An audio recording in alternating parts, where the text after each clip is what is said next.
अगर आप भी चाहते धमाल चौक के वीडियो देखें तो सबसे पहले इस वीडियो को सब्सक्राइब जरूर करें।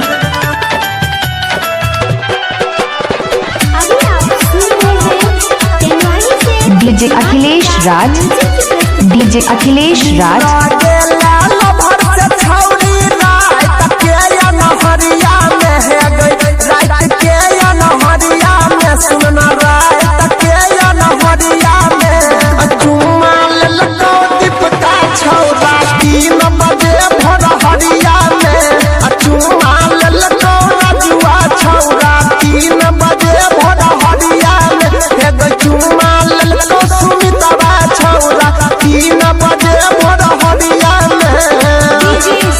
Mix by DJ Akhilesh Raj, कलाकार धमाल चौक जाले।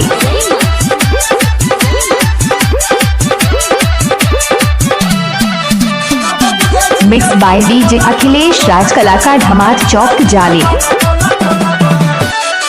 घर से निकल लागे बरखीला किल्ली के बरिया में गइला गाई के किल्ली के बरिया में गइला गाई के किल्ली के बरिया में अचुम्मा लेल को रणजितवा छौरा 3 बजे भोर हरिया में चुम्मा लेल को संतोषवा छौरा 3 बजे भोर हरिया में हे गई चुम्मा लेल को रूपेशवा छौरा 3 बजे भोर हरिया में। मिक्स बाय डीजे अखिलेश दीवाना।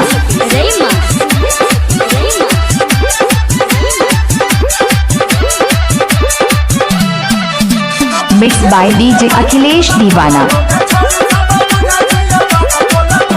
मिक्स बाय डीजे अखिलेश दीवाना।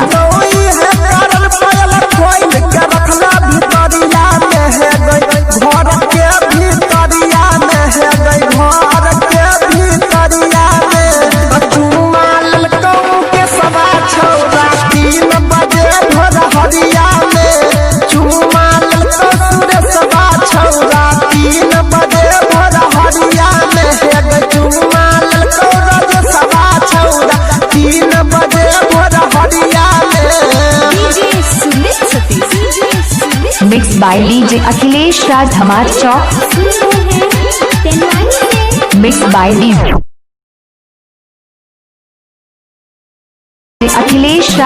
धमाल चौक। मिक्स बाय डीजे अखिलेश राज, धमाल चौक।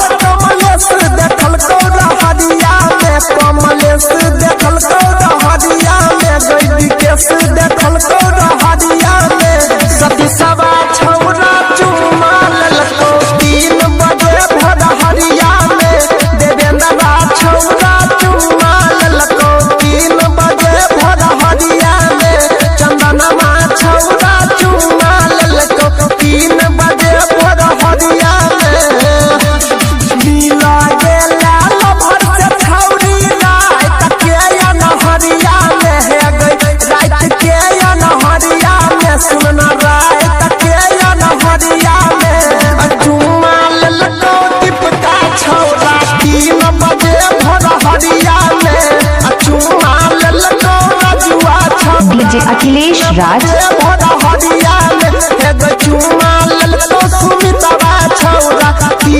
डीजे सॉन्ग बनाने के लिए संपर्क करें डीजे अखिलेश राज को। मोबाइल नंबर 72 18 50 99 38, धमाल चौक जाले।